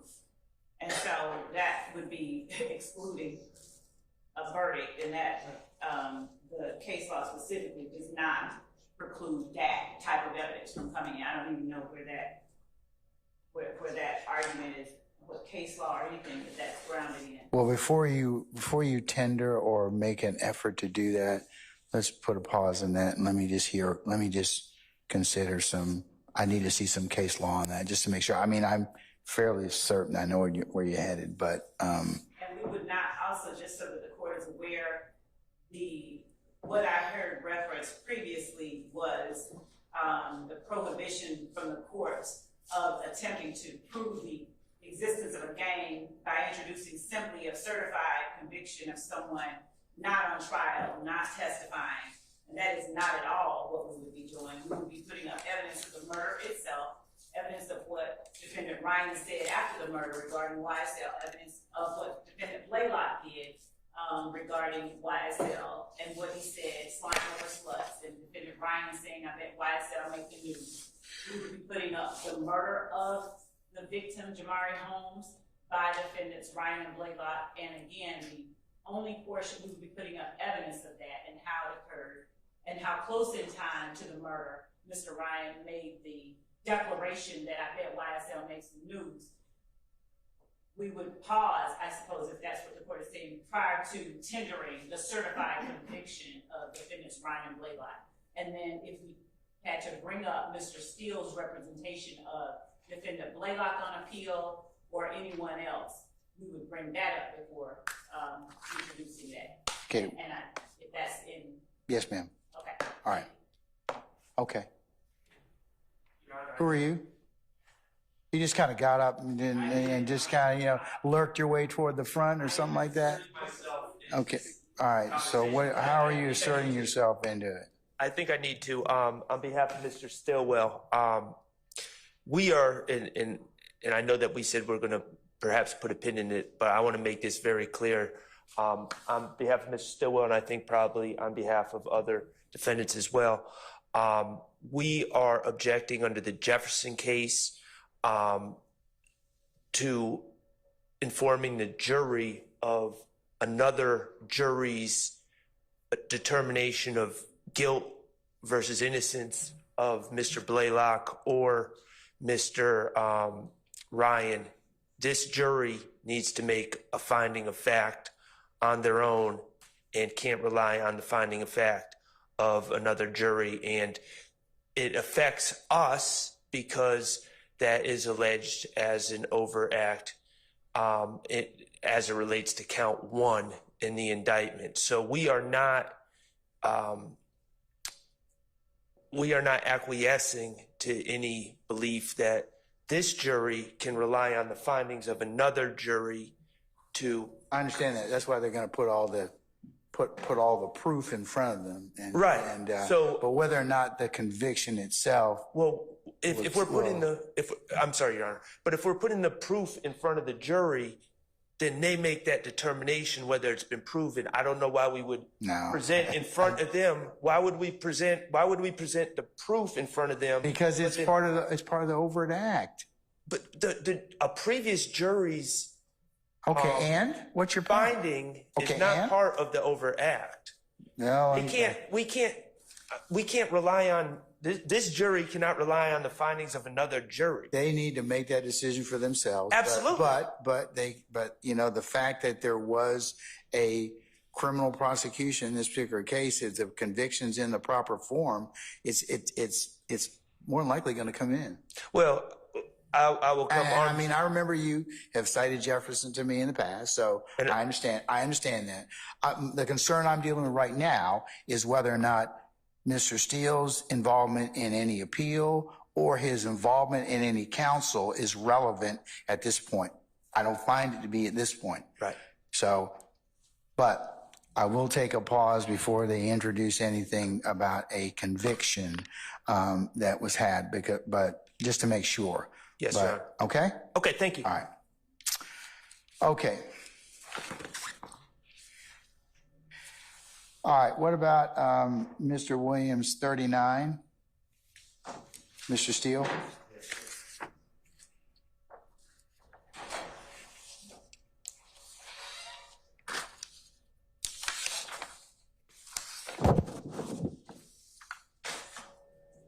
And I believe that involves victim impact evidence? Yes, sir.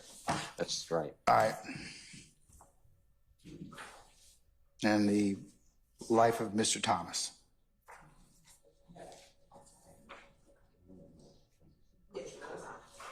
Your Honor, may I approach for a moment? You may.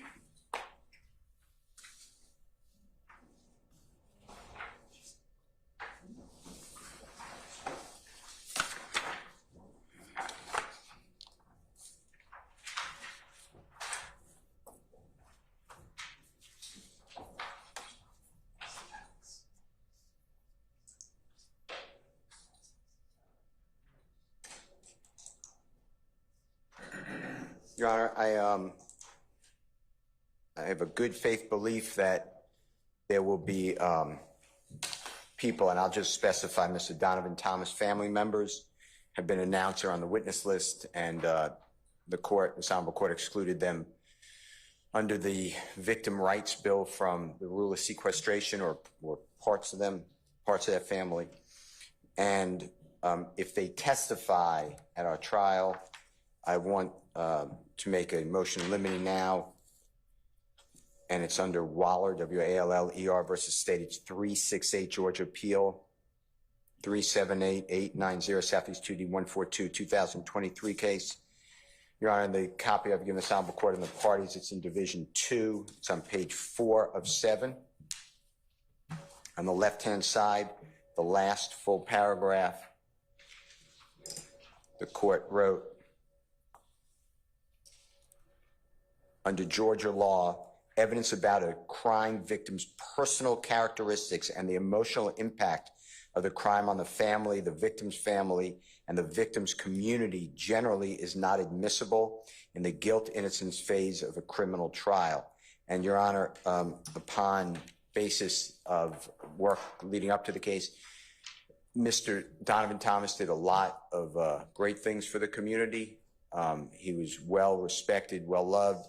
There's another side to that, which I'm not going to mention. It may come out at trial, and you've heard it actually from Detective Belknap. He already testified that he was the leader of a criminal street gang. But my point is the fact that it left a gaping hole in the community or the loved ones, I'm making a motion that that is irrelevant in our case. And I'm not talking about the relevancy of, 401 or 402, even with a 403 analysis. I'm talking about it goes to sympathy. And the courts have said that it is not admissible except in a rare circumstance in the guilt-innocence phase of a non-death penalty case. So that is my motion. So I'm making it preemptively. I've heard at the beginning of trial, and I made this motion afterwards, Your Honor, but I heard the very first incident. It did not involve anyone here, but involved Mr. Trantavia Stevens, and you heard from a young lady, and I can't remember her name, but she was an accountant at an adult entertainment center. She was followed home or driven home, and in Coweta County or Noonan, Georgia, she was her car was stolen from her, and the prosecutor went through lots of questions. I did not object, but went through lots of questions about. I objected to the whole thing coming in because Trantavia Stevens not on trial with us, but the Honorable Court allowed it in, and went through a lot. That how did this affect you? What do you do? How does this impact you? And I'm not going to. I don't want to hear that again. So I believe it's a violation of the law. All right, counsels for the state, Ms. Love. Your Honor, I'm not intending to elicit, and I don't believe that we will be improperly attempting to or even eliciting any good character information of that nature. We have not done so thus far. We will not do so in the future with any of our witnesses. So the idea that has been done or that we intend to do it, I'm not certain where that's coming from. So I don't believe until that time that Mr. Defendant Williams believes something like that has happened, and I don't believe that will occur. I don't believe that this is anything right or any ruling, but we know the rules of evidence and we know what we are supposed to and not supposed to introduce. So we won't be eliciting any inadmissible and impermissible Victim impact evidence. Right. All right. Well, I'll grant it to the extent that it's not relevant at this point in time, but if appropriate, later, if in fact a jury returns a verdict, then I can deal with it at that point in time. Okay.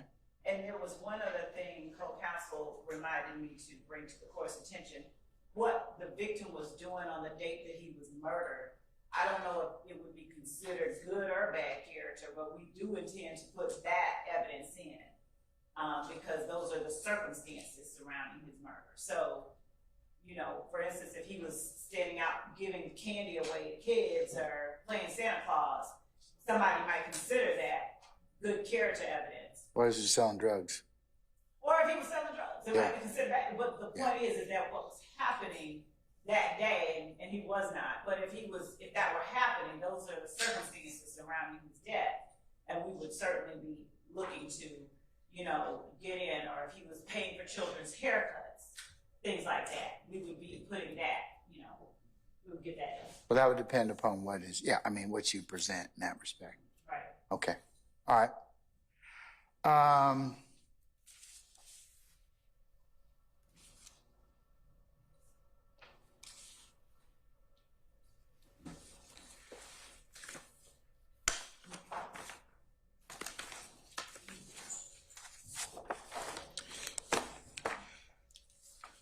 Okay, what about let's see.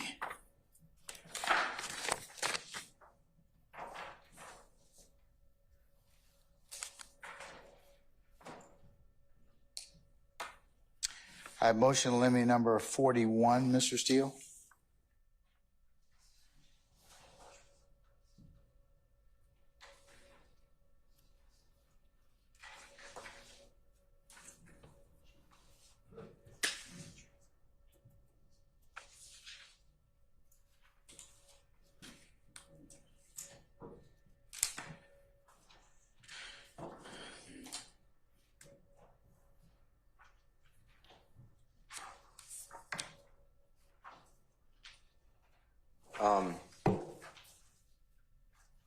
I believe that's an incident involving May the 12th of 2013. Right. I'm aware. Involving Miss A.B. Yes. And a purported armed robbery. So, may I have just 1 second, Your Honor? Yes, sir. If that's okay.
I apologize, Your Honor. That's okay. The state may have conceded, but I wanted to check with them before I say something. So they're conversing.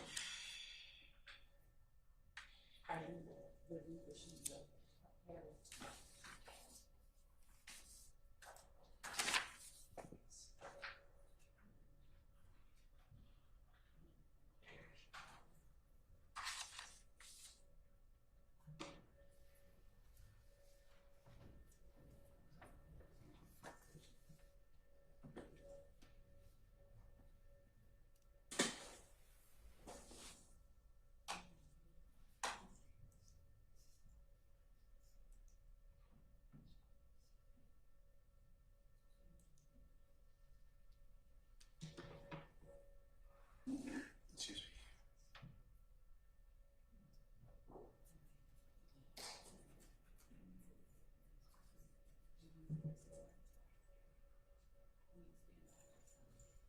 Stand by your table.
Okay. Thank you, Your Honor. So what is that? Okay, so this is, it's May 12, 2013. If it matters to the court, it's Mother's Day. It's a Sunday. And it's approximately 1 o'clock in the afternoon. And the allegation, I'm not agreeing with these facts, I'm just telling you what the allegations are in the police report, is that Mr. Williams, along with a person, it's not identified that way, but I'm going to say Mr. Murphy, Walter Murphy, you've heard him known as DK, you've heard that, and he's a co-indictee. And it's alleged to be, I don't believe it is, but it's alleged to be a brother of Mr. Williams, but that's how the police report reads, and that's what the officer told me that he was told by AB.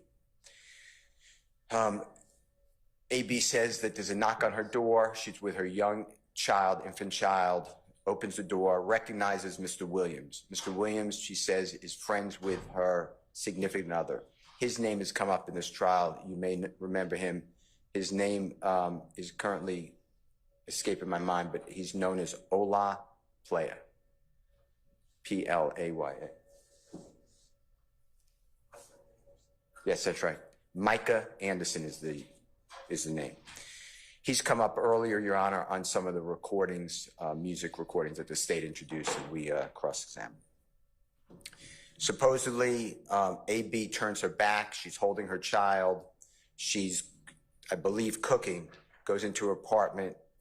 She says there's a gun at her face or back of her head. She turns around. $400 in U.S. currency, she alleges, is taken. Her wallet is taken. Jewelry is taken. Her bag, which contains her baby products, is taken, and her gun.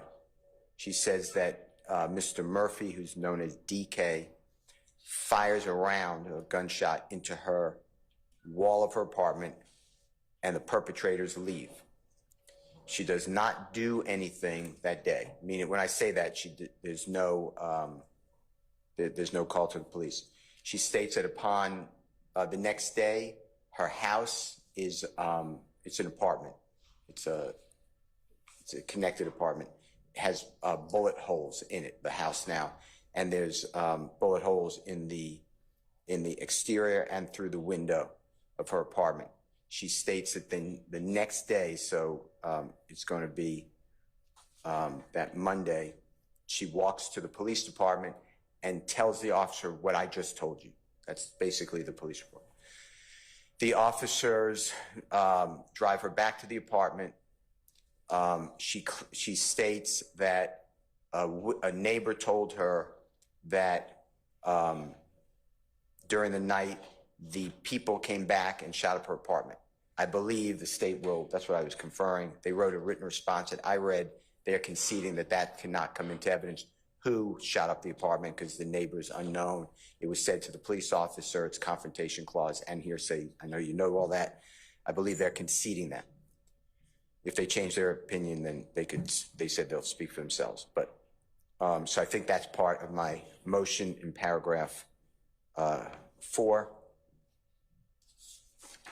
And there's supposedly also a child who talked directly to the officer. The officer told me that he does not remember that child's name. It's in the report, has no idea who the child is. And the child supposedly saw a person shoot around in the apartment. So I think the state is conceding that as well. But I'm asking you to exclude, this is not charged conduct. This is outside of the indictment. I received no notice of it. When I say that, I mean I received no 404B notice. The state's response says that they don't have to give notice because it's intrinsic. That's the state's position, that this is an intrinsic act. And I agree that if it's an intrinsic act, it does not have to get notice because it can't be separated from the controversy that's on trial. It is needed to explain the conduct, or it's so intrinsically intertwined with our trial that it cannot be separated. I don't believe that this is intrinsic act evidence. The reason for that is threefold, Your Honor. The first one is the allegation is that Mr. Williams and the two other people are supposed to, and this is not my rendition, I'm just saying what I believe the state, I'm giving it to the state. I think, didn't we cover this earlier? I want to say in November, and I think that, are we going to have her testify, AB? Yeah, the state said that they gave us a notice that she's coming either next or two positions so down. if you interview her, I- would that change part of this? I mean, it certainly the second portion of you place being shot up or whatever else, but I think I kind of you satisfied the notice of I can interview her. Your honorable court put down its gavel, and the state came through, provided me contact information. That is not the issue. Okay. I'm now saying I don't want this other act evidence to come in, and I don't believe it's intrinsically entwined, and it needs to complete the story because the state has 191 acts total.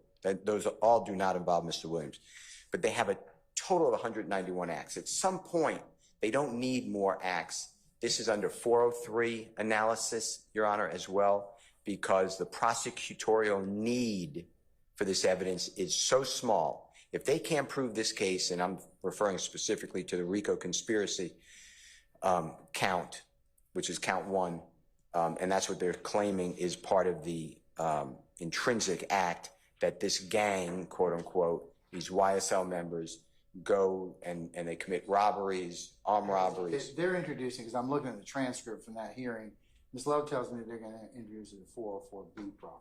Well, they changed. So I don't want to, it's not 404B, I don't believe. I think they're saying, and they could tell me if I'm wrong, but I don't believe, I got no notice of 404B. Is it going for state of mind? Is it going for plan? Is it going for knowledge? They blew the statute, but I believe that, to be fair, I believe that the state's response, which came recently, says it's intrinsic. So they don't need to put me on 404B notice. But intrinsic act evidence still has to be intrinsic.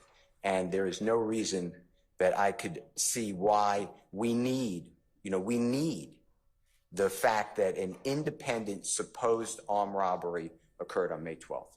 This is not part of anything significant in the indictment. It is not an indicted conduct. Mr. Williams never arrested. Mr.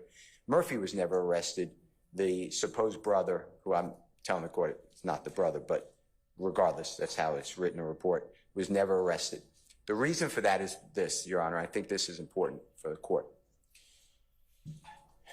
The police officer get this information, and they start calling AB, and AB will not respond to the police at all.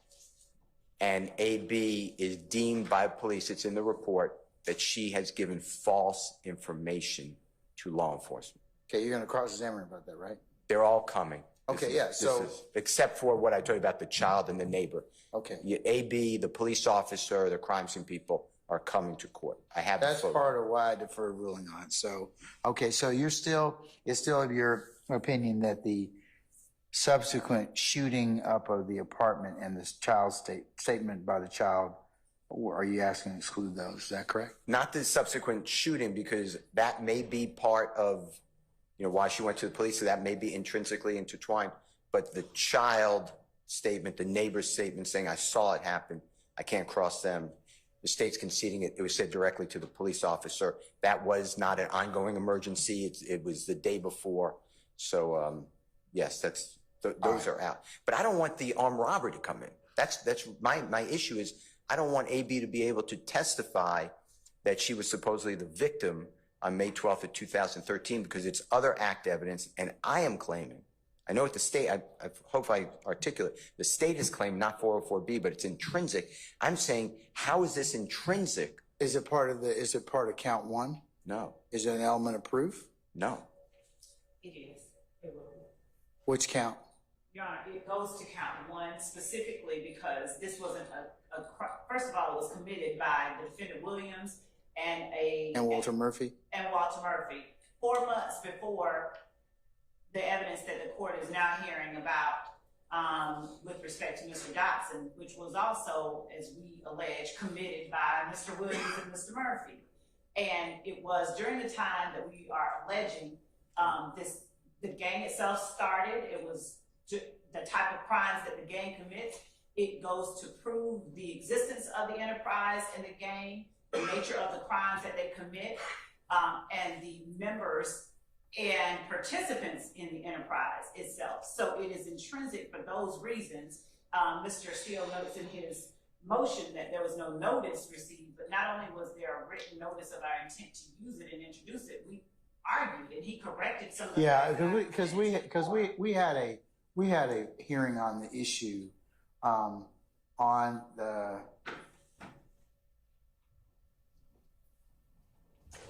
November the 21st of 2023. So,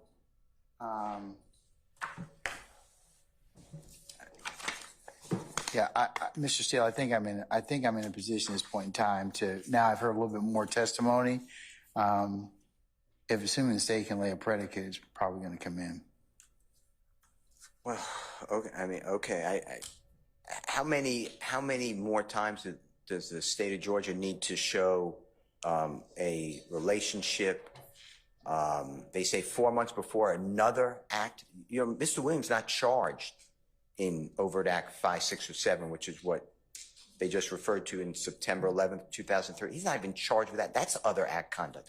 How much of this do we need to absorb on our vessel before it starts sinking? And to me, the state has to say that it shows everything they said goes to propensity. It shows that they commit these type of crimes. You have that. They have multiple murders in this case. Multiple murders. There are going to be 2 murders that are going to be litigated. Mr. Williams is not charged with either one, but we have to deal with that. That's other act evidence, and he'll be named.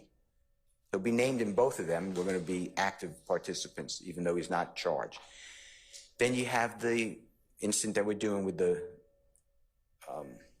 2004 Nissan Altima red vehicle slamming into the side of the building. Mr. Williams not charged with that, but the state got that in as intrinsically intertwined because they indicted it, and now Mr. Bean cooperated with law enforcement and is on jail calls saying that Mr. Williams was involved. Then they have Mr. Williams' lyrics where they're over objection, where they're claiming that he's bragging about. How much more do you need? We have chats who he's speaking with. He speaks with Mr. Murphy, who will be a witness. The state states he pled guilty already, and he's supposedly a witness in the future. He's going to say how he and Mr. Williams were both raised together. They don't need to show the association, and they don't need to show another crime. At some point, it's just too much under 403. And I still don't believe, Your Honor. I heard what you said. Does it prove an element of the crime? The elements of the crime are either going to be proven or disbelieved by the state. They don't need this. That's my argument. Okay. I heard what you said. I'm not trying to waste. No, I understand. Sir. All right. Ms. Love, anything else, madam? Your Honor, just that we have to prove this case. Their argument is that the defendant Williams doesn't do any of this. And we have to show the jury the evidence that he does and that he did. So I understand it's not comfortable to have evidence presented that you do the crimes that the state has accused you of, but that doesn't mean that the state should be precluded from producing for the jury, who is to make that determination, evidence that in fact Mr. Williams did and does the crimes that the state has accused him of. So we are asking that the court deny the motion. I'll deny Williams 41. Now, to the extent, are you still going to try and, or is the Mr. Steele's proffer that you're not going to get into what the child said or what was said about the shooting up of the apartment? He says the shooting up of the apartment may be relevant for other purposes, but the conversations that precipitate those, you're not going to get into those. Right, so we would get into that it was shot up, and that's what precipitated her going to the police. All right, okay. But you're not going to say what was said, is that right? Or what the child said? Correct, what the child said. That's our intent, not to introduce what the child said, correct. Okay. Just the fact that she didn't initially go to the police after the robbery occurred, but when people came and shot up her house, she went to the police. Okay. All right. All right, to that extent, I will deny Mr. Williams 41, but with that caveat in the sense of what will be admissible in regards to the incident of May 12th of 2013. And Your Honor, in relation to, just listening to the court's ruling there, in relation to what the court said about defendant Williams' motion on limine, we were talking about motion on limine number 40, but we were talking about the 911 call. So the court's ruling was that it denied the motion to exclude the 911 call, but with the caveat that a portion of it was to be redacted. No, I agree. I'm gonna allow the 911 call with that caveat. I am going to allow the 911 call because I find it to be an emergency. But I've redacted that particular portion that references that statement that's testimonial. So, Your Honor, would the court prefer that the state, since the defendant moved to exclude that call, would the court prefer that the state present to the court a proposed order? You can submit one and show it to Mr. Steele, and I'll look at it. Okay. Yes, Your Honor. All right. But that call, since it's going to come in, needs to be redacted, and Mr. Steele needs to hear it, and it needs to comport with what I said. Okay. Yes, Your Honor. Okay. All right, folks. It's noon. Mr. Steele, we're going to table your motion to exclude or redact the conviction of Mr. Winfrey and the motion for notes and recordings from Mr. Wise. I'll take that up at another time. I think we've used our time for the morning as best we can. So, all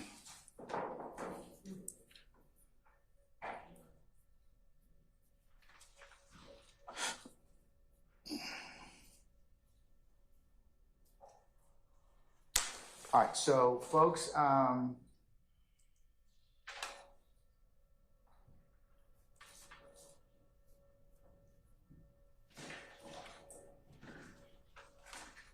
tomorrow, Wednesday the 23rd, 1000 hours will start at 10:30, and our jurors will be here for that time.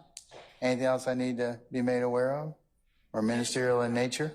Just for the purpose of making certain that we have witnesses and scheduling properly, we will go until 5 or 5:30. Around that Somewhere time. between 4:30 and 5 o'clock. Yes.